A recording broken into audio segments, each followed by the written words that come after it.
带你掌握世界变化，掌握政局的变化。我们欢迎大家收看今天的新闻大白话，我是主持人谭英伦。好，节目一开始来介绍今天的特别来宾，首先是退役少将厉正杰。议论好，各位观众大家好。还有淡大战略所教授李大中。主持人好，大家好。好，等一下谢寒冰冰哥到座位上的时候，我们再帮大家来介绍。好，我们今天还是要带大家来掌握国际的话题，也就是中国军事跟安全发展的报告，这是美国所揭露的。好，那这个报告出炉之后就内容发现说，它在揭示中国在军事现代化、对台策略跟核武还有航母扩张等多个面向的最新动态。那这份报告大家就很关心说，台湾这两个字点名了几次？好，这算一算就发现说，哇，有232次。好，那中国的对不起，是美国的国务院中国政策顾问费瑞安他就点出说，中共军事跟区域安全的相关重点。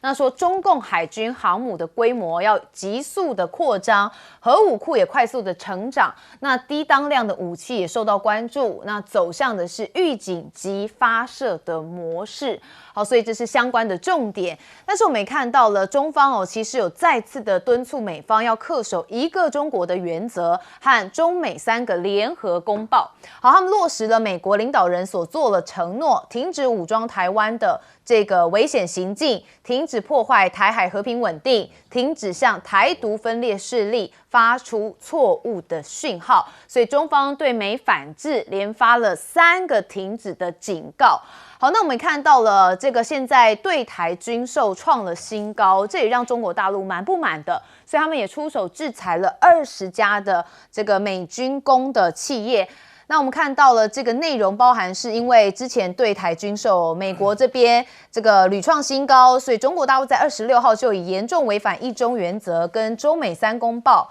干涉中国内政为由，对多家的美国军工企业和高阶管理祭出了反制的措施。好，这项政策这个让美国国务院发言人也赶快出来的反击。他说，我们其实现在呢，就是美国在9届不同的政府自始至终其实都没有改变过，那并有助于维护台海和平的稳定。那另外，这是美国国务院的前代理亚太驻青他则说现在美中元首或许会在2026年举行多达4次的会晤。好，这对双边关系的稳定是非常积极的信号。那说美中可能会爆发军事冲突的风险已经低于了前1-2年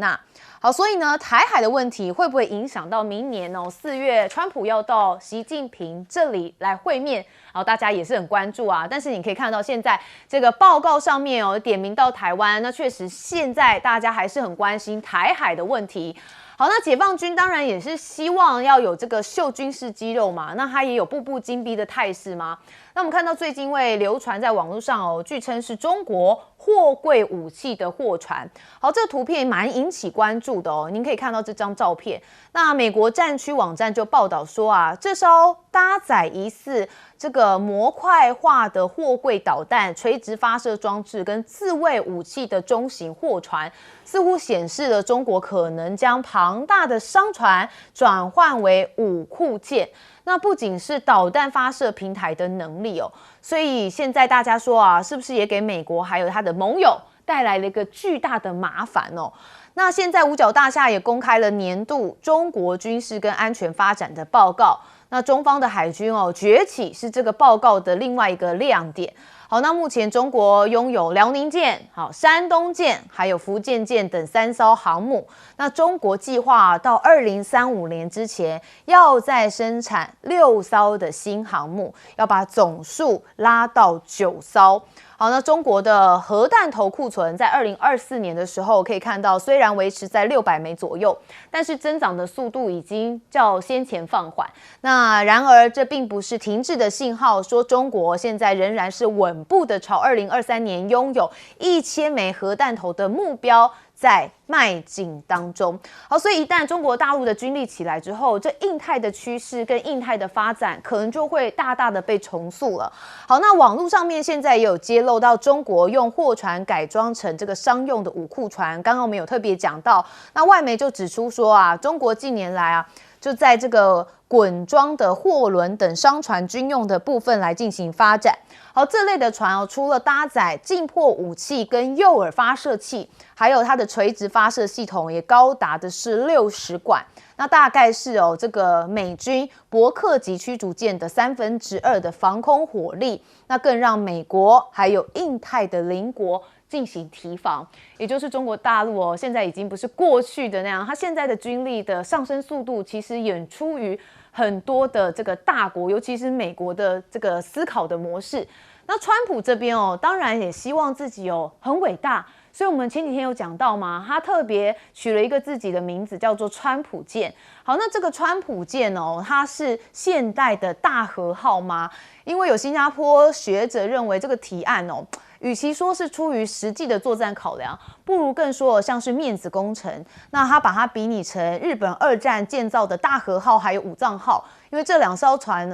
的超级战舰虽然史上见过排水量最大的战舰，但是在战场上面根本没发挥关键作用，就遭击沉了。所以会不会变成是现代版的大和号？那川普级战舰的声势浩大，这当然也看到它的成本上面也高得令人却步。那所以有东京的国际学者就说这个恐怕会促使中国加速反舰弹道飞弹的计划，而且深化跟俄罗斯的军事协调。那美军会不会成为盟友的噩梦呢？我们先看到要吓阻北韩，所以驻韩美军现在用全新多管的火箭系统在两韩边界在进行试射。这是美国的陆军他特别有讲说，他们有证实这一项在韩国本土进行的多管火箭系统的首次实弹射击。那这个演练呢，跟这个在首尔北方的凯西营进行，那距离两韩非军事区只有27公里，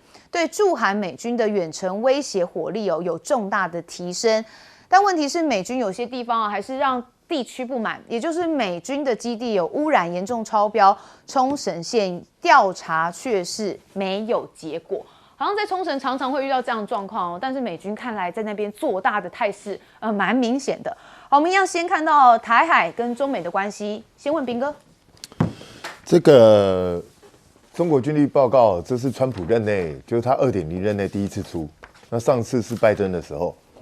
那再上一次是川普自己第1.0的时候。那你可以看得出来，他们整个态势转变。第一个可以看到的就是，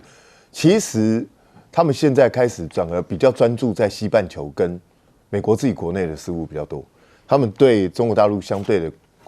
关切的程度没有像之前那么高。那第二个，他们虽然警告了说中国大陆的一些军力的发展，可是其实他们现在转而是用一种，就是一种跟中国大陆是一种竞争合作，而不是直接对抗的一种形式去展开的。所以我觉得这显示了，至少在川普的任内，他对中国大陆大概不会再采取直接军事对抗的这种行动。所以我个人认为，这对全世界当然是一件好事因为中美如果直接正面冲突，大概对全世界来讲都是一个非常动荡不安的一个时期那可是问题是，这就代表中美之间和解了吗？可以携手并进了吗？当然不是，他们之间的冲突跟矛盾还是一样存在。所以美国对中国大陆当然还是戒慎恐惧。你就可以看到，中国大陆做这个所谓的货柜船上面放了这些垂直发射系统，美国就感到相当紧张。其实这真正严重的不是货柜船的问题，而是这个是一个模组化的一个概念，它就用货柜的形式里头可以放垂发飞弹。这代表什么意思？你知道？以后它可以把这个模组放在任何地方。谁说只有货柜船能放？所有东西都能放，只要能够放得下货柜的地方都能放。它也可以用这台车子拉货柜车拉，它不就变成那个移动式的飞弹发射车？不就这样吗？都可以所以我觉得这才是真正让美国头痛的地方。因为这种东西一旦模组化之后，它在任何地方都可以部署这个东西。它也可以拉到山顶上去部署可以拉到地下去部署都行所以我觉得这个东西大概美国就要去思考如何去破解这个东西了。那至于说航母，美国虽然评估它在2035年前可能会有9艘航母，抱歉，我的看法不太一样，我不认为中国大陆会做这么多的航母，因为这等于是在告诉我们，中国大陆现在有3艘航母，现在还有1艘在建，等于中国大陆在未来10年还要再建5艘。对他建这么多航母，你确定他会这么干吗？因为建航母是一个非常大的工程，它要消耗它非常多的能量。那对中国大陆来说，再加上再建中的一艘，就有4艘航母。4艘航母等于意味着它随时可以保证有2艘航母是可以在战备任务上面的。那对中国大陆来讲，它目前并没有在全球作战的需求，所以以保护它的海岸线来讲，其实它已经够用了。那这个时候，在10年之内投入这么大的心力去再多建5艘航母，请问一下所谓何来？他把这么多的量能放在那边，如果美国真是这样评估，那美国可以放心了，因为中国大陆等于把大部分的资源拿去建航母，那反而没有什么资源去造其他的船舰，这个对美国是好事啊。可是我不认为中国大陆会这么做。实际上，你看他建航母的速度已经是全世界最快了，他建这3艘航母花了多久的时间？对不对？所以我觉得这个有点过分评估。那过度评估通常是干什么？你知道？通常是要钱的讯号。也就是实际上这个评估的目的是要去跟美国国会要钱，说你看人家都要建这么多航母了，你还不赶快给我钱让我多建几艘，其实是这个意思。所以然后至于说它的核弹头会不会到1000颗，我认为是会的，因为中国大陆过去的核弹头太少，那它现在大幅把它增加是有可能的。那所以我觉得这东西真真假假，假假真真，他们有的时候这些报告实际上是为了他国内需求而定，大家也不用太过认真。好，要钱的讯号，好，常常我们也看到美国的报告讲说中国大陆有多厉害，这是不是也是一种讯号呢？好，将军怎么看？我觉得这条货船上面放的这个飞弹的垂发系统，我觉得是假的哈，不是假的就是模型，要不然就是拍电影用的道具。因为以解放军现在实力，不需要做这种土法炼钢的事情。我讲几件事情啊，其实以前曾经有过这种例子，就是说这个解放军那时候因为没有军舰。那只有说鱼雷快艇，那他为了发扬海上的火力来讲话，他把我们陆军的炮装在船的甲板上面，在那边做发射。那乍听之下好像可以啊，都是炮啊，事实上不然哈，那个船是在海上是颠簸的，你那种状况下，你根本就没有办法将炮的这种方向还有角度固定在一个位置。那大家可能没有看过军舰你看不要光看你光看到上面那个一根炮管，你知道那下面有多长？你知道大概比我们这1层楼还要高，大概有1层半楼那么高。它包括它的这种发射药，包括它的炮弹，然后怎么样送上去，它等于把一个平面要操作的东西做成一个垂直的，所以底下是很深很长的那你说货船可不可以改装？我觉得有它的一个难度。另外我有仔细去看，它譬如将它的1130的这种迫近系统防御系统的这个快炮放在一个这种就是货柜上面，就那货柜整个都压弯了，你知道？那你想想看，这个状况怎么可能去发射炮弹？那个方阵快炮，它1分钟可以打11300发的炮弹，那后坐力有多强啊？如果这种强度来讲的话，我觉得那个货柜船是承受不住的。接下来我们看，你把这60个垂发系统放导弹放在这条货柜轮上面，那只要一发炮弹。整个60枚的炮弹，那一枚导弹价值少说上百万，那你就这样沉于海底。因为货柜船来讲，军舰因为有隔舱的设计它可以如果说被打破一个洞，它还可以防止它有隔舱密闭，船不会很快下沉。但是货柜船没有这样，它钢板很薄，一般商用船只它为了节省成本，所以它的船身都做得很薄嘛，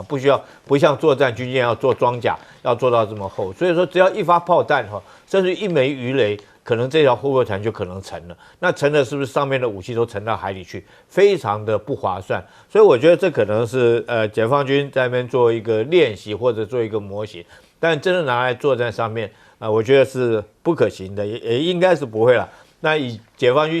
现在他们造军舰的速度，号称下饺子的速度，不管从055或054我觉得还是回归正常的造舰来当做武器是比较可行。如果说想要用这个我称之为土法炼钢，我觉得是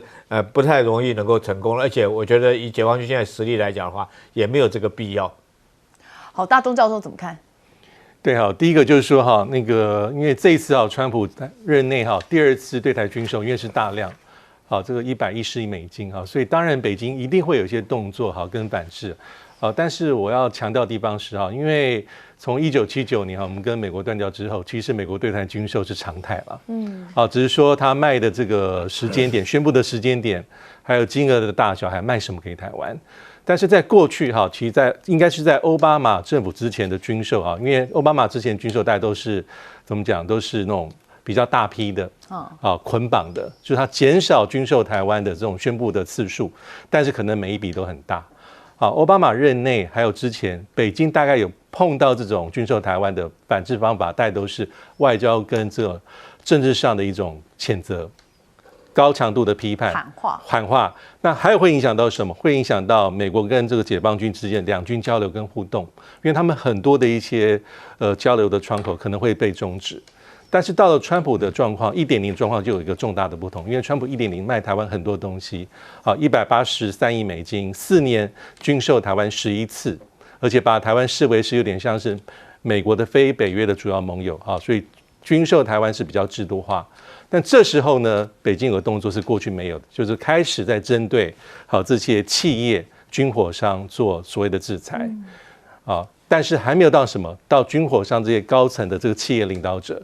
那什么时候开始？应该是在拜登任内。所以目前来说这次中国大陆制裁这个美国的军火企业企业高层，其实它不是第一次，最早应该推到川普1.0。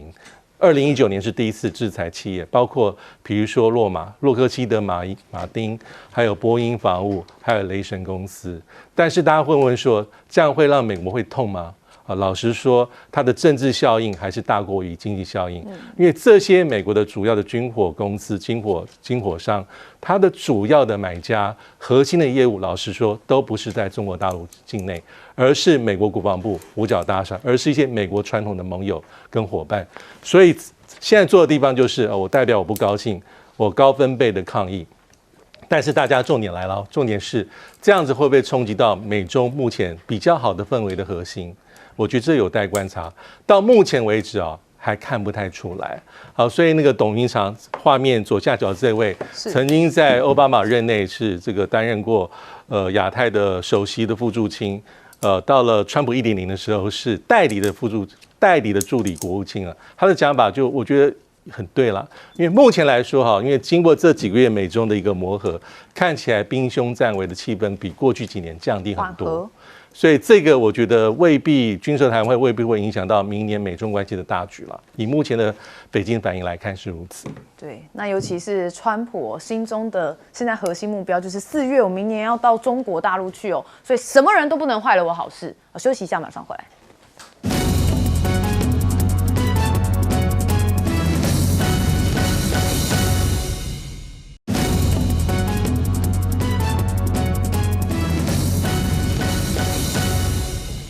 好，观众朋友，我们持续带大家来掌握到日本的讯息因为这几天日本跟中国大陆的关系都蛮差的，而且持续了1个多月都没有好转。好，所以还是要来看看日本现在目前看到他们新年度的预算案创了新高，它防卫费已经破了9兆的日元，那无人机会成为一个防卫的核心。好，日本在26号的时候批准了下一个年度的财年创纪录的财政预算，总额是122.3兆日元，其中超过9兆日元用于国防开支，不仅创下了日本战后的历史新高，也使得他们成为了美国跟中国之后全球军费开支第3大国好，可见他们在国防军费上面的屡屡提升，也有一些相当重要的意涵。好，那东京落实的是 SHIELD 的计划，这个是盾牌的计划，大规模的部署空中、海面还有水下无人机，用于监视跟防御。那这系统耗资的是1000亿日元，那要在2028年的3月预计投入来使用。好，所以看到他们的国防预算之外无人机也是他们非常重要的一个核心概念。好，那日本的防卫预算再创新高，中国大陆的外交部林健马上也出来批评说，日本在国际社会的质疑声当中不减反增。那完全无视历史的教训，大幅的增加防卫预算的做法，暴露出他们右翼势力企图推动再军事化的野心。他说这是军国主义死灰复燃的险恶用心。好，那日本的防卫预算创新高啊，连克里姆林宫俄罗斯这边也出来警告。我们看到他们的发言人说该地区行为体在采取任何增加防卫费的措施的时候，都应该非常谨慎，以免造成紧张局势进一步的升级。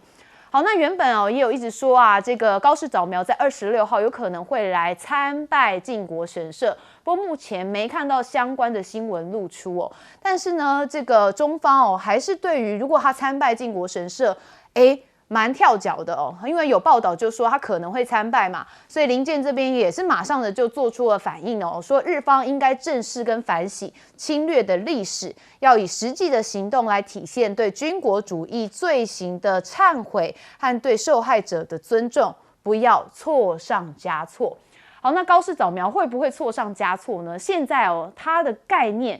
跟大家的想法有一些不一样，因为呢名义上面是希望反核的，但是他似乎就在慢慢的修正他这想要永和的理念好，我们看到日本明年的预算创了新高。好，高市早苗也首次对导入核潜舰来进行表态。就他23号接受专访的时候特别讲到作为强化国防力量的一环，不会排除任何的选项，而且将会考虑采取必要的措施来提升应对能力。所以就说这是日本首相正式对导入核潜舰做出了肯定的评论。好，那广岛长崎市长也对永和言论来进行发声说日本应该坚持的是无核3原则。好，那当然就是因为之前日本首相官邸的官员嘛，就有媒体报道说他就讲到说日本应该拥有核武这个言论。好，这让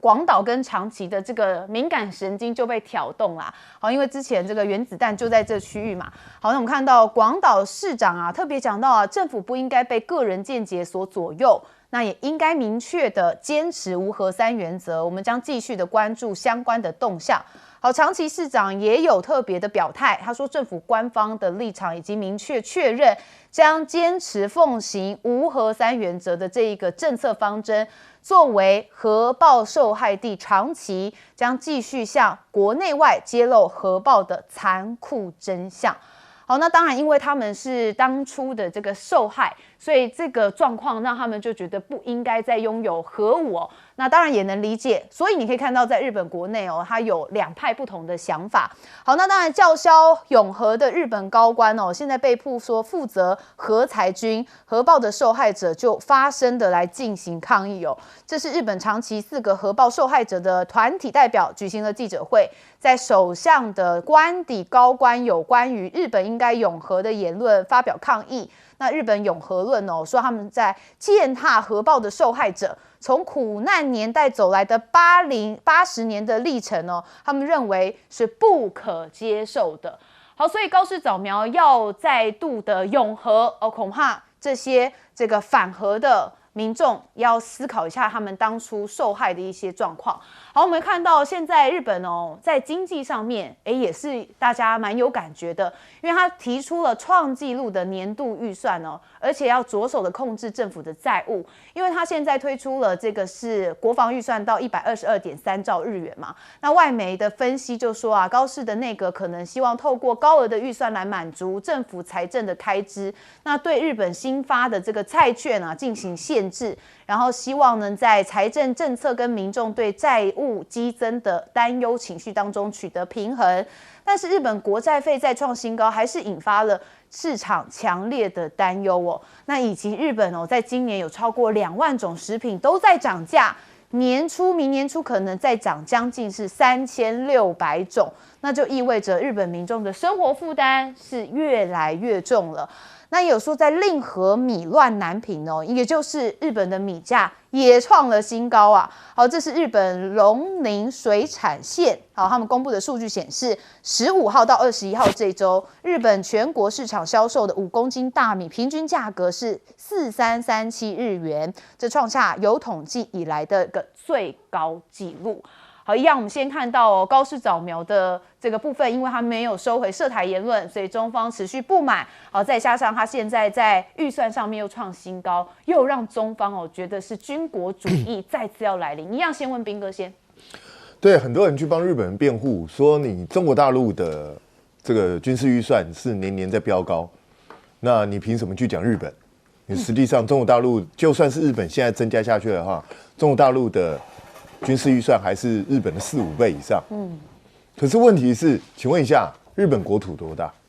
中国大陆国土多大？日本人口多少？中国大陆人口多少？而且更不要忘记，日本是2战战败国。你有必要把军事预算拉到如此之高？你到底想对付谁？你是要对付日本？不是，日本是要对付南韩，还是要对付中国大陆，还是要对付俄罗斯？你把军费拉高，一定会造成周边国家的注目。也许对台湾来讲，赖清德他们可能会认为日本把军事预算拉高是好处，可是我不这么认为。为什么？因为当日本把军事预算拉高，那就表示周边的冲突的可能性会提高嘛。那周边冲突可能性提高，对台湾怎么会是好事？所以我觉得不要以为说日本提高军事预算是为了台湾，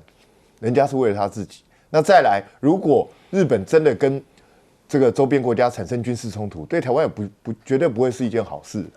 那你看，现在中国大陆、俄罗斯都表态，可是高市会说回去吗？他不会的了。我认为高市现在心里头也有数，在他任期之内，他跟中国大陆的关系是不会好。所以既然不会好，那我也不用太过让步，我该怎么做还是怎么做。所以呢，他在军事上面一定会呈现一个大幅扩张的态势。他认为至少这样子可以让他跟美国之间的关系比较好。我觉得这是高市的想法，而且也满足了高市他本来就是一个军国主义者，所以他本来就希望日本能够朝向军队正常化发展，甚至到最后是国家正常化。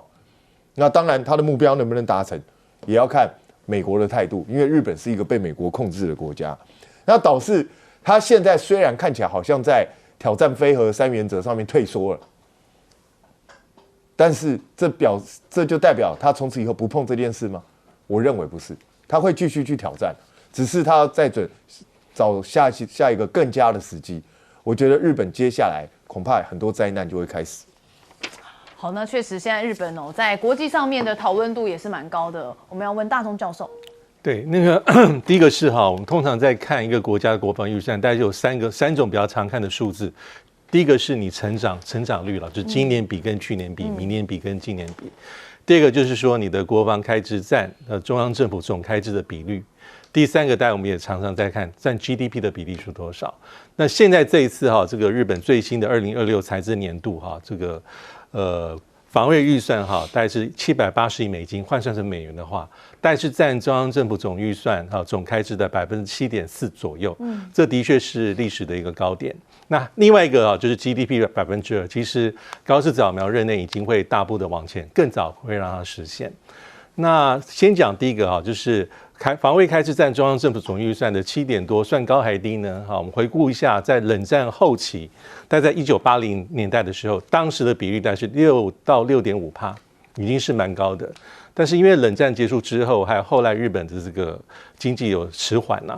所以它有个低点，大概是3点多，但是2010年代的时候，但是从2015年到现在，其实它是慢慢往上攀升，到现在的7.4、7.5，我觉得未来就是一个很重要的一个趋势，不会有任何的一个大幅度的一个变动。这当然是取决于包括日本政府首相他对于整体他的一个，比如说日本他认为日本的一个外在的威胁啦，日本的一个军事建军备战的目标，他做个整体考量，这是第一个。那第二个其实现在讲那个靖国神社也是一个关注的焦点，但因为前几天大家说1226有没有可能，最后证实是没有。因为这个议题为什么这么关键？长期以来它是个北京包括南韩跟日本之间一个很不定时的炸弹因为里面毕竟有供奉14位甲级战犯那我印象中日本在任首相最后一次本人亲自参拜靖国神社应该是2013年12月。当时是安倍晋三之后呢，大概都没有现任首相就没有自己亲自去，而是用献供的方式去做进行。那高市早苗呢，过去有没有去过？有，大概是2016、17、18、19、21，大概去了4、5次。但是他当时的身份都是以国会议员，或是内阁大臣，或者自民党的干部的身份去。2021年之后就没有。那很多人在判断为什么会没有。有一种说法是说哈，因为2021年他开始在竞争自民党党魁了，就是有那种准首相的身份，所以在这议题上虽然他讲说他不排斥，但是他真正的动作还是比较的保守，比较的谨慎跟比较的克制哈。那至于非核三原则，就是刚才所讲，高斯在过去不止讲过一次，他认为不引进会有问题，应该要打破。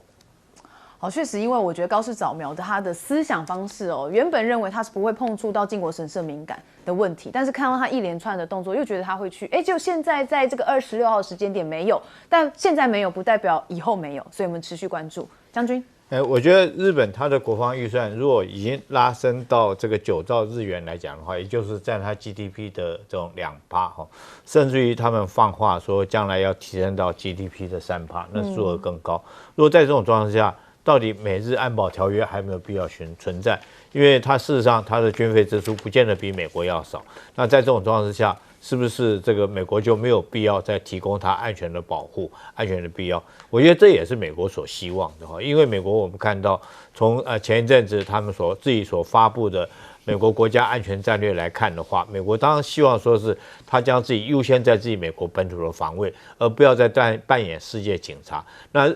亚洲这边来讲的话，东北亚尤其是东北亚这边，他当然希望由日本来这个承担起在这个围堵这个中国跟俄罗斯的这种扮演这个角色。所以他讲的就是说集体自卫，就是包括集体是哪些人呢？那不外就是韩国、日本、台湾还有菲律宾，甚至于澳洲，这叫做集体防卫政策。所以日本现在想要在这个地方担任起以前美国所扮演，那我觉得美国来讲的话，也当乐观其成，我当然能够将我的资源抽调回来，我不要浪费在这边。可是我觉得日本你们自己要思考清楚，当中国强大之后，连美国都忌惮3分，那你现在日本自己要不要自己往枪口上面撞上去？因为我们看到日本自己本身的地缘来讲的话，第一个它是岛国，它没有它四周都是沿海，它没有任何陆上，所以它的资源有限，它的战略纵深也有限。但是它同时面临的2个强大的陆权国家，一个是俄罗斯，一个是中国。但你应该是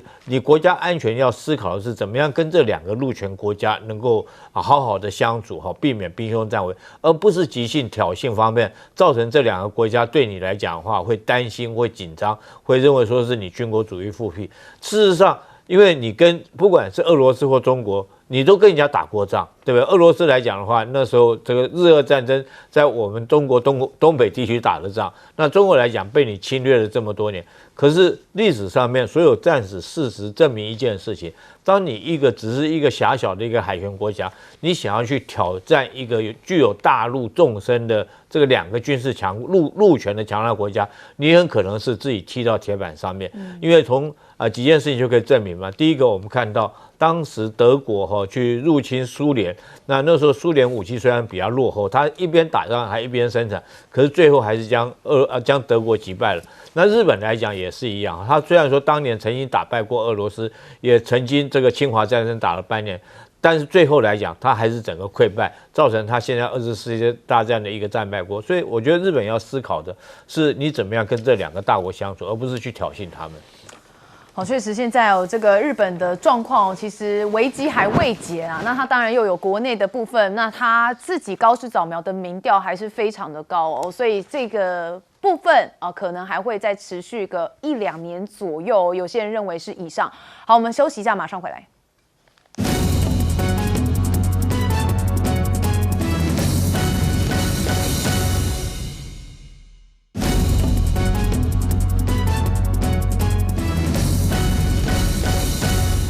没错，我们说到这个美国的部分现在美中贸易战，结果没想到中国竟然是打出了破兆的贸易顺差，怎么回事啊？好，现在呢，这个中国今年前3季的出口顺差竟然是达到了1.07兆美元，创下了历史新高。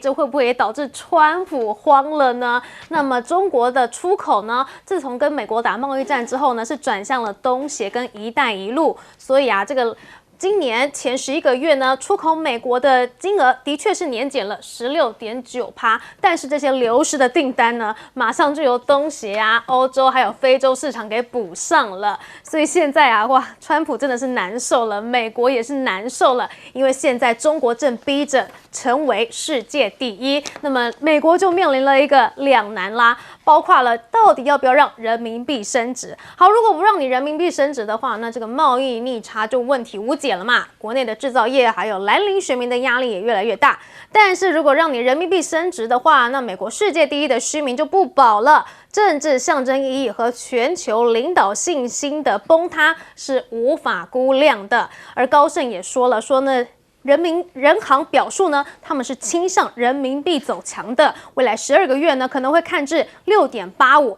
那么高盛是维持美元对人民币汇率预测，3个月、6个月、12个月后分别将达到6.95、6.90和6.85。而另外看到啊，现在呢，中国很多的资金呢，通通都投入到了这个科技领域来看到，这个国家级经济呢，已经覆盖了京津冀还有长三角大湾区的3个区域基金，已经在26号开始运作了。这个总价值是达到了数十亿美元，目的呢，就是要培育本土的科技龙头企业，并且提高投资效率。好，那现在呢，中国有哪一些领域已经开始崛起了呢？包括了商业火箭。我们都知道，现在这个 SpaceX 呢是这个非常的领导巨头嘛，所以呢，这个中国也放宽可重复火箭企业 IPO 门槛。好，上海的证交所宣布呢，开发可重复使用商业火箭的中国企业，可透过科创板 IPO 快速通道上市，豁免部分的财务要求。路透社就说了，这是北京正在设法缩小与美国在太空能力上的差距。而现在呢，这个看准了1.5兆美元的市场。中美的商业航太技术呢，哇塞！现在呢，这个大陆的航太名气呢，都集体在冲刺了。因为我们知道嘛 ，SpaceX 内部信件中确认呢，这个2026呢潜在 IPO 计划，并且同步推进内部股份出售。那么中国大陆呢，就也开始呢，包括在这个蓝箭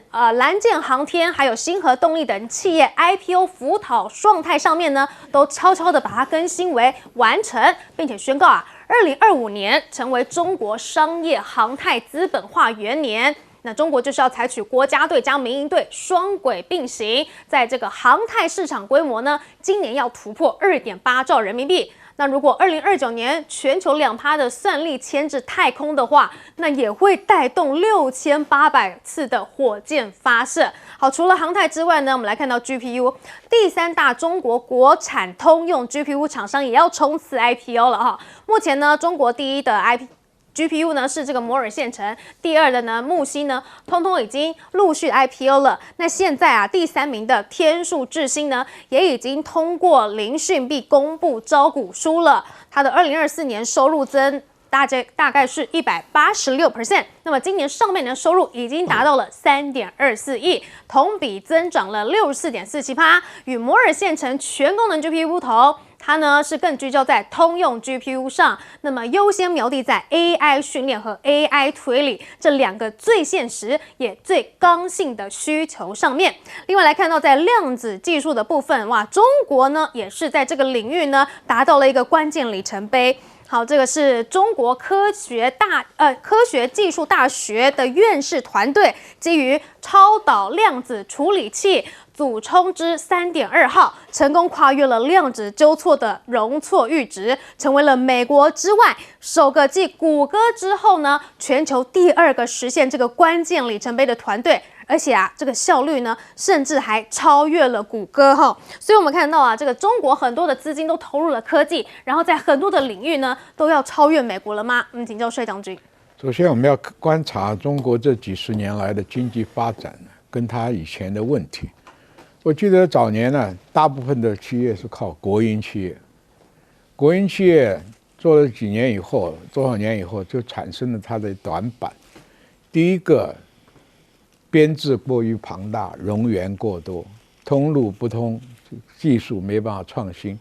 后来有一阵子，大家都知道国营企业可以到银行贷的款，中小企业到银行拿不到钱。后来有一阵子开放了，就是半导体的事情，紫光集团那一阵子乱搞啊，就中国大陆也开始修正了。现在你看啊，他现在在鼓励民营企业，他怎么鼓励？他不是乱鼓励，他是有选择的。他利用这个什么长三角了、大湾了、新经济这几个集团的这个区域基金呢，做选择性的投资。你看啊，这个有选择性的投资效果就出来了，因为他那么多厂商里面，他选最有发展潜力的做投资。大家都很怀疑，说太空能赚到什么钱？太空商业上也有钱赚，军事上也有作用，因为你现在俄乌战争里面已经看得出来，这个星链对战争的影响，所以他现在需要发射很多的这个小卫星到天上去。这个时候鼓励民营，看到那个马斯克的这个 SpaceX 的成功，他现在也培养出了有民营的这个太空工业，所以从国家经营的到民营的双管并进的。你想太空，卫星就很赚钱了，你凡是要用它卫星都要缴钱，那还有很多嘞。所以这个问题除了赚商业上的钱，军事上也要占优势。所以中国大陆现在走的比较活了，就是说国营跟民营呢都在并头发展，尤其现在这个半导体 AI 这一方面呢，我们可以看得出很多的苗头啊，还有那个 CPU 啊、GPU 这个光刻机啊，都在蠢蠢欲动啊，准备突破美国跟欧洲的限制，再加上这一年美国的中国的收入突破1兆，这让美国感觉了你的围堵政策是失效的。中国大陆跟你的贸易量是下降的，它反而没有受到损害，还赚了更多的钱。所以制造大国的优势啊，就从这边看得出来。现在唯一的还没有打完的战场呢，就是金融战场跟 AI 战场。我想这两方面呢，中国大陆也积极在做备战。你看，把海南岛开放成自由贸易区，这个就打破了所谓美国把中国的投资都撤出中国市场。可是海南岛的自由贸易区可以节约30%的关税啊，这个就变制造业也进来了，加工业也进来了，所以这个东西就打破了说美国说中国的商业是不透明的。这个海南岛这个作为把一块没有用的边陲的海岛突然变成一个热门的商贸区，未来的加工厂会去很多，而且不止海运，还有空运。因为海运的技术来讲，像杭州这一类的自动化装卸码头跟机械设备，它可以使新加坡的海运港口就没有它的效率更好。你知道船到港口等通关可能要等个6-7天，有的得快的2-3天，都要缴钱的。如果有快速的装卸码头跟自动化作业的话，将来商船停靠的次数会很多。所以中国的经济发展已经摆脱了以前框框条条的限制，比较走向自由。所以现在美国其实是打不太赢中国的吗？我们来请教苑菊正老师。人民币的汇率的问题绝对会变成2026年一个非常重要的题目，但是这次性质非常不一样，因为2025年的出口就是它的顺差已经超过1万亿美元，这个是在降低了跟美国贸易的情况下，大陆缔造出这个结果，它说明的一个重要的关键就是它的出口非常旺盛，人民币要升值是非常非常可以理解的事情。但是在这当中的话，大陆会不会愿意让人民币升值呢？这个情况下呢，主动权是在他自己手里。为什么呢？因为他有3万亿美元的外汇存底放在手上，可以做调整。这个跟那个1985年的广场协议叫日元升值的情况下就很不一样。日元当时的时候呢，日元的话呢，曾经得意到出口极其旺盛，然后就能够买遍全美国的情况下，然后美国一下逼他这个情况之下的话呢，日元就要升值，到现在陷入了所谓的失落30年、35年、40年都不等。人民币的情况下就很不一样，因为它的主动权在手里。但是我认为普遍来讲，大陆有一次这个以前当过重庆市市长的黄奇帆他说过，到了2030年的后，人民币会逐步调升到对美国是6:6的情况下，现在是7虽然7刚破，但是大家可以料到，因为大陆这个主动权，这是一个非常重要的一个讯号。因为实际上，如果你长跑大陆，你就会发觉人民币确实是稍微太便宜了，东西买都很便宜了，但大家每个人到处都拍那个 Pocket 3什么的，你看那个价钱你就知道，人民币升值一点，对大家来讲的话呢是可以理解的。但是这个讯息传达出去的话呢，就是会导致大陆的股汇在3者都会非常非常火红，所以说你这边的顾虑就是说美国拱手把自己的财经大国的机会让给大陆，而他自己看了莫可奈何，因为自己手上的那个大陆的外汇存底的要干预到人民币升值还是贬值的情况下，力量非常强。另外我必须要强调一下哈，请大家稍微注意一下未来的科技发展，因为接下来2026年是大陆的15.5计划的开始，其中包含了一个最重要的就是要科技强国发展优质科技，其中就包含了量子科技。大家记住这边讲的最后一个消息中国科技大学的潘建伟院士大家记不记得以前有一个墨子号卫星用这个量子的科技、量子的技术来解决了所有的密码的问题，你就不可能有任何窃取密码的可能性，就是这个团队搞的。我曾经跟我们学校的物理系的一个教授讲，他说其实对于美国科技真正的威胁的，还未必是这个有关于半导体的方面，也不是 AI 的方面，极有可能是量子科技的问题。因为大陆的量子科技，那个墨子号是从北京打一个讯号到维也纳，为什么到维也纳？因为潘建伟就是在维也纳读书的他的留学是在这个奥地利的。那在这种情况下，那他现在做的时候呢，这个大家要了解，潘建伟做的这个主冲之是结合了2种技术一个是超导技术，另外一个是量子技术，里面会就是说量子的环境下构成了超导的环境下构成了量子科技的发展，所以说主冲之3.2号的发展速度非常快，所以导致了大陆目前为止在这方面的科技，我坦白讲几乎是遥遥领先的地步，而且象征的这个15.5计划当中的科技的重要发展。那么这一些人包含了在这个武汉的海军工程大学那个马伟明所设计出来的那个电磁弹射、直流电磁弹射。我这举2件事情就可以告诉你说，大陆目前的科技的发展是属于以国家队的引领，然后大学里面的引领，然后呢各方面的话呢攻坚，只要有一点成果就全力支持。在这种支持下的结果的话呢，民间是用 IPO 的方式，然后国家这边的话呢就把所有的科技都转到军事上的装备。那这个发展的结果的话呢，这个例子讲不完就大致上让大家了解一下这个情况。不过美国也想要组 AI 国家队我们来请教这个徐宏庭议员。我觉得针对所谓的这个 AI 的这个投资那它其实是大成本、大规模的在做，那就看就是说彼此双方，其实我自己在看它是各有优势啦。像是我们在看AI 的这个基础建设，中国大陆的制造能力当然非常非常的强，可是它可能还有那当然它对所谓 AI 的一些科技限制也没那么多。那它的发展的模型也比较好，但它有一个先天上的一个弱势，就是说你可能要去做所谓语义分析啦，做深度学习的时候，因为中文不像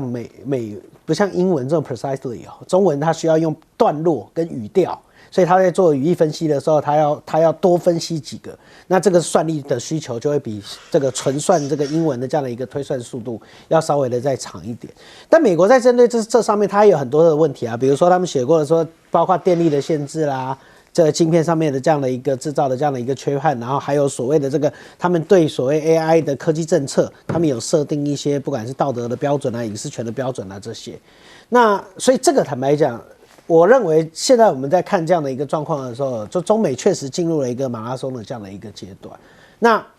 汇率是这里面最复杂的部分，我们可以解读就是说。人民币其实确实它的这个顺差飙破了1兆美元，那在这个地方它到底是来自于所谓的转移，还是来自于新兴市场的消费能力？还是来自于所谓的通货膨胀所带来的这个数字增加？那这3点，我觉得要认真的下去分析，才会看得出这些状况。那当然，中国大陆也不希望说人民币那么快的去做升值。坦白讲，如果人民币很快的做升值，我个人反而会比较担心，因为人民币的升值某种程度上会造成所谓的这个通缩啊。那对这个内部的这个出口的这个经济也会造成一些压力。中国大陆现在其实最大的问题在他自己内部的这个消费力，在还不到成熟国家的大概低于了20%。那这个强大的这个少掉的消费力，其实变成什么？变成一个储蓄率，所以它所有的储蓄率也比其他国家高非常多。那能不能够把这个所谓的这个过去的这些储蓄率导致出来，变成所谓的这个消费力，才能够让他自己的这个内需更有火车头，更能够启动？我觉得那个是他的下一个问题。那当然，你就说，如果人民币的这个升值是来自于美元弱化的这样的一个带动，那对中国大陆来讲，这个叫一好一坏。好是好在就是说，好，这是针对所谓人民币升值，对于我去购买所谓进口东西的这个成本，我是降低的。对于未来推动人民币国际化也是好的。可是呢，我手上还是有很多美债，那美债的实质价格降低，这个也是这个发生的这样的一个状况。所以从几点来看，你可以看到我们最后所提到，刚刚我们最后在讲，就中国大陆现在有系统的让它一些新兴的这个科技，把它放到资本市场，让他们有募资的机会。而这个资本市场除了先放所谓的这个香港港股以外，那慢慢的再把它导入所谓它内陆的这样的一个股市，它也是在做它的这样的一个资产活化，来活络它的这个经济。所以这一场经济战其实打得非常非常的细腻，那真的要用很多的角度去看，才分析出了一个状况。好，除了刚刚说的科技战啊、经济战，现在这个军事战的方面啊，中国大陆也是不落人后。来看到这个很奇妙的画面，这个是解放军呢在河南省许昌市举行了一个军事演习，结果这个演习的场景呢，竟然是涵盖了墨西哥湾还有加勒比海。我们来看到这个画面，明明就是在河南省演习，结果他们的画面竟然放的是墨西哥湾。好，这个是中国当局首次公开承认哦，正在为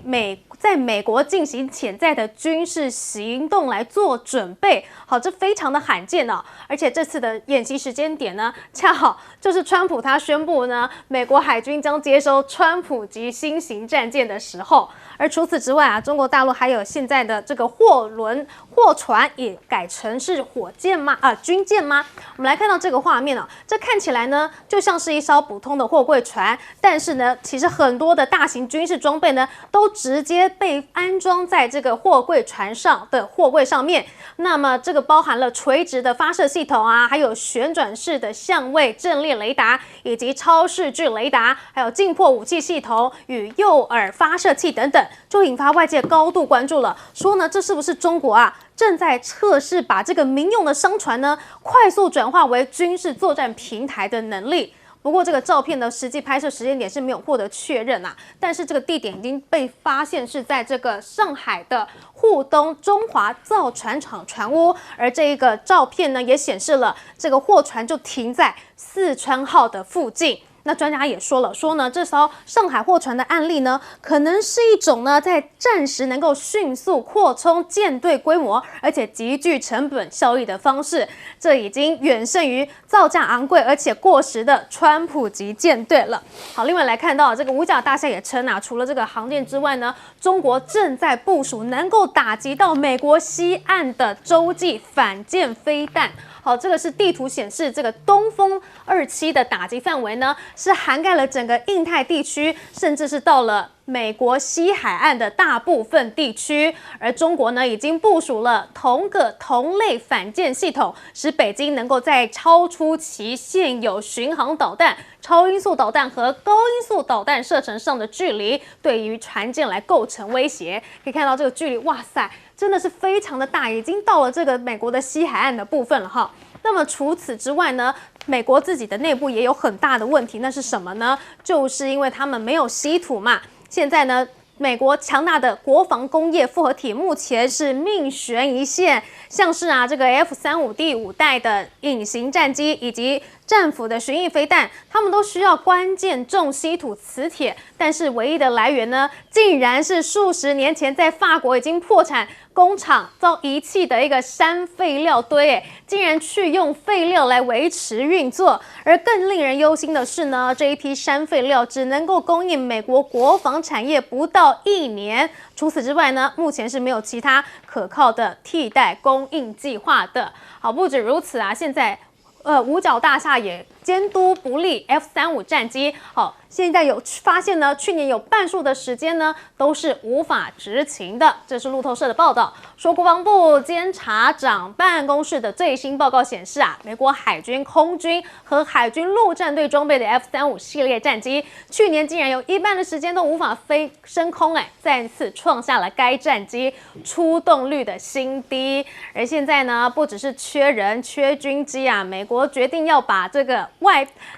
水上飞机给外包出去了哈，就是因为呢，在西太平洋潜在的理想冲突中，美国面临最大的挑战就是地理距离。一旦跟中国发生冲突的话呢，传统的机场跑道非常容易遭到破坏。于是呢，他就授权了一项试点计划，好，不直接采购飞机组建新建部队，而是通过外包的方式，给民间承包商来快速获得能力，就直接外包这样子的水上飞机。好，这样子呢，我们就可以来补充这个不够的飞机了。而另外呢，还有这个画面啊，耶诞节也非常的有趣，我们来看一下哈。这个是呢，有 X 的部落客呢，他利用这个 AI 来制作嘲讽美国的影片，来看一下。Unknown contact bearing 045 over the Gulf of America, all 240, speed steady at 185 knots. Visual is clear. What am I seeing? Thermal signature reads as a sleigh pulled by 8 warm-bodied mammals, 1 human-sized operator. That's affirmative odd, 2-1. Any intel on cargo? Confirmed. Manifest indicates subject has just under a ton of fentanyl as cargo. Weapon status? Weapons hot, tone steady. Request green light. Victim flight, you are cleared to engage. Splash that sleigh. Sleigh destroyed. Multiple packages in the water. Moving to mark location. Copy Valor. Begin containment and retrieval. 好，这就是在讽刺，就是美国去打委内瑞拉，说他们是这个毒品走私啦。不过这个是开玩笑的啦。但是我们来看到啊，这个中国现在呢，竟然连河南省的这个演习都要去锁定墨西哥湾呢，已经开始直接挑明了，我就是要对你美国要开始来进行这个军事了吗？我们来请教税华明将军。对，这个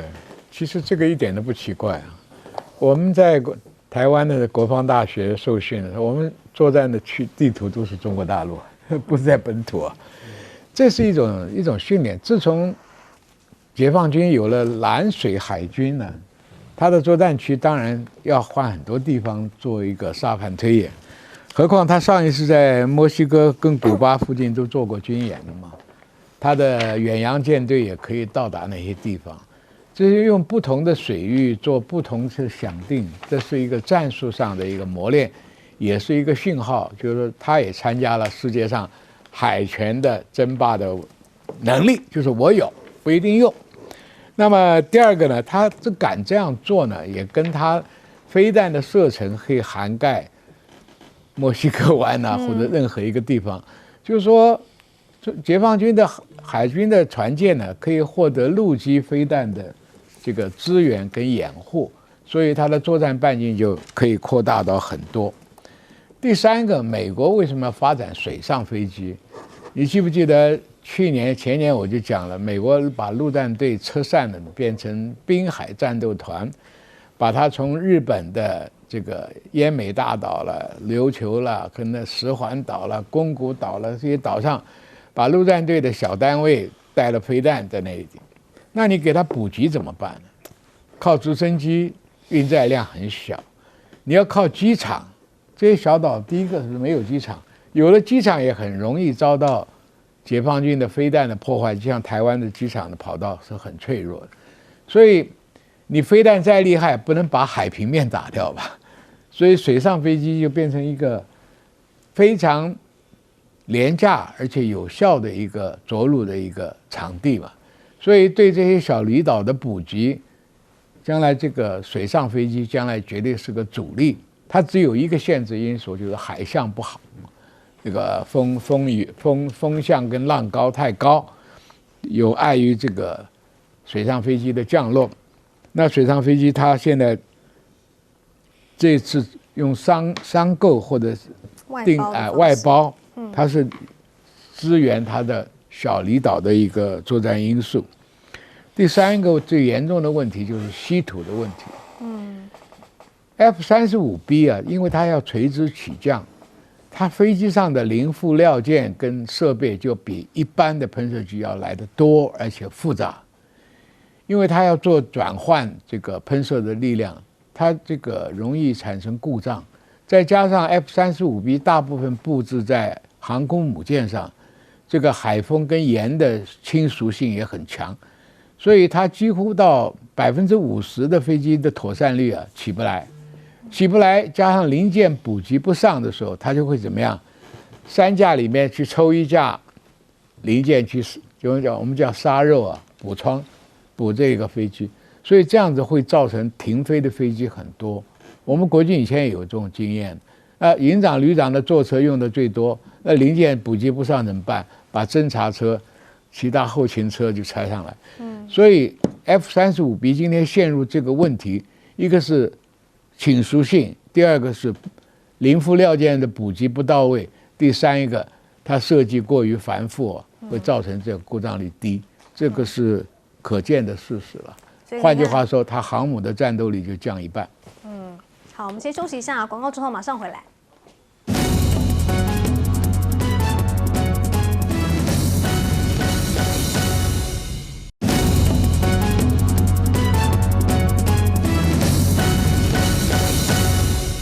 美中对着干，川普舰队能不能够打赢这场仗呢？我们请教叶老师。这个前不久啊，这个川普这个乱吹牛啊，他讲说是要搞这个川普级的战列舰啊，这个就真的是一个非常荒唐的做法，因为大家想起2次大战的时候，日本最得意的就是战列舰大和号、武藏号，结果一出来就被这个航空母舰上面的舰载机打得体无完肤，马上就沉掉了啊，死的人也非常多。这个是一个错误的观念。那川普不懂，他只会吹牛皮啊，要不6代机啊，搞这个 F-47，因为他第47任总统嘛啊。然后的话呢，这个舰载舰的话呢，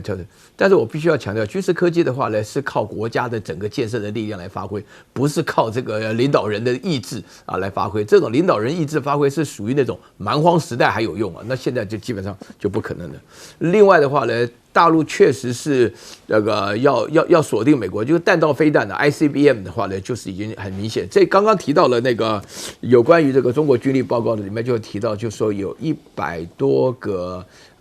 东风31G 的飞弹放在地底下，好像靠近内蒙那一带啊，那个射程的话呢，15000公里的话可以打到美国，所以这个也绝非空穴来风。就是说，大陆的话呢，做好万全准备啊，大家千万不要以为在墨西哥湾那边有什么准备啊。你想想看，最近的委内瑞拉的情况下，美国乱扣船的话，扣大陆邮轮，他能够不做一点准备吗？对不对？很多人觉得说，哎呀，你敢不敢跟美国拼啊？对不对？我不敢拼，但我演习已经告诉你，你就属于我的内容的。